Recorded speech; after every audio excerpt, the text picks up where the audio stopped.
Want to stream content or use apps on your Daewoo Smart TV? In this quick guide, I'll show you how to connect your Daewoo TV to Wi-Fi in just a few easy steps.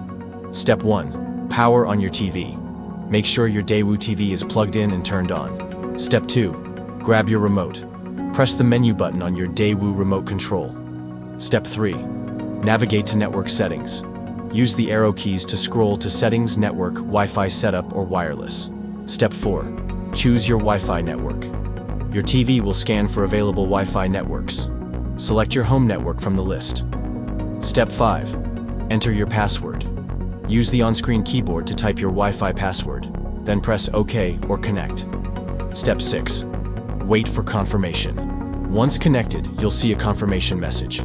Test the connection by opening an app like YouTube. Done. Your Daewoo TV is now connected to the internet. Like and follow for more quick tech guides.